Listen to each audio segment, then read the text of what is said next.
आज मैं आप लोगों को कुछ हकीकत बताने जा रही हूँ जो बक्सर जिला के एक गांव में हुआ था। वहां पर एक परिवार था जिसमें रौनक नाम का एक लड़का अपने माँ बाप एवं भाई बहन के साथ रहता था। रौनक 20 साल का जब हो गया तो उसको देखने के लिए वाले आने लगे। कुछ दिन बीत गया, तभी रौनक को एक लड़की की फोटो अच्छी लगी। उसने अपनी माँ को बोला, माँ मैं इसी से शादी करूंगा। और बहुत वो सुंदर थी और बोलता भी क्यों नहीं, हर लड़के की ख्वाहिश होती है कि उसकी औरत सुंदर और संस्कारी हो ताकि किसी के सामने ले जाने से उसका नाम भी बढ़े और मान भी बढ़े। उसकी माँ ने बोला, ठीक है बेटा, तुम्हारी शादी मैं इसी से करवाऊंगी। और लड़की के पिता को हाँ बोल दिया। कुछ दिन बाद उसकी शादी का दिन आ गया। वह बहुत खुश था क्योंकि उसकी हल्दी मेहंदी और संगीत से घर में खुशी छाई हुई थी।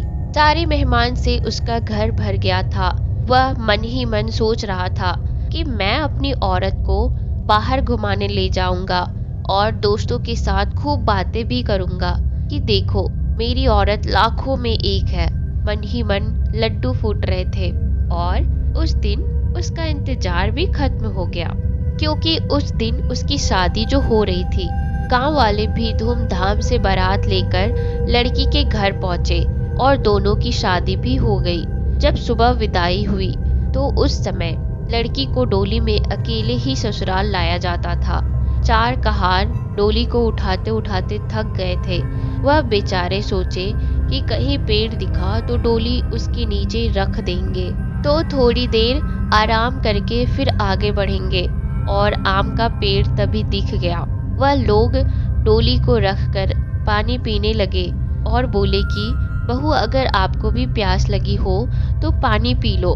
बहू ने कुछ नहीं बोला और चारों की थोड़ी सी आंख लग गई थी।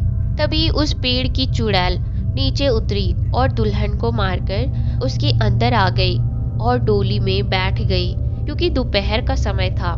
थोड़ी देर बाद वह अपने ससुराल आ गई। लोग चार होने के बाद जब रात हुई तो रौनक अपने कमरे में गया। जब वह अपने बिस्तर पर बैठकर दुल्हन से बातें कर रहा था तभी उसे जोर से प्यास लगी।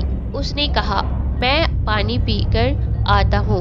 दुल्हन ने बोला, आप बैठो, मैं पानी दे रही हूँ। इतना कहकर उसने अपना हाथ लंबा करके कुएं से पानी निकालकर उसको दे दिया। इतना देखते ही रौनक जमीन पर भद से गिर गया और बेहोश हो गया। थोड़ी देर बाद जब उसे होश आया तो उसने अपने सामने घूंघट में छुपी चुड़ैल को देख लिया और भागने की कोशिश करने लगा। तभी उस चुड़ैल ने बोला, आप भागो मत, मैं आपको मारूंगी नहीं और अब मैं आपके साथ रहूंगी भी नहीं, नहीं तो आप जीवित नहीं रहोगे क्योंकि आपने हमारा चेहरा देख लिया। लेकिन यह गांव हमारी ही निगरानी में हमेशा रहेगा क्योंकि यहाँ मेरा ससुराल है। और मैं आपको एक बात बता देती हूँ जो आप अपने गांव वालों को बता देना कि जिस घर का चूल्हा उत्तर दिशा में होगा वह सब अपने घर का चूल्हा दक्षिण दिशा में कर लो तो उनके घर में हमेशा बरकत बनी रहेगी। इतना कहकर वह गायब हो गई। शास्त्रों के हिसाब से माना जाता है कि दक्षिण में अक्सर भूत प्रेत निवास करते हैं, लेकिन ऐसा करने से आज भी उस गांव में कभी भूखमरी या फिर कोई बीमारी जल्दी नहीं आती। वहां पर हम सब हंसी खुशी से रहते हैं। ऐसे ही अमेजिंग हॉरर स्टोरीज को सुनने के लिए आप मेरे चैनल को सब्सक्राइब जरूर करना।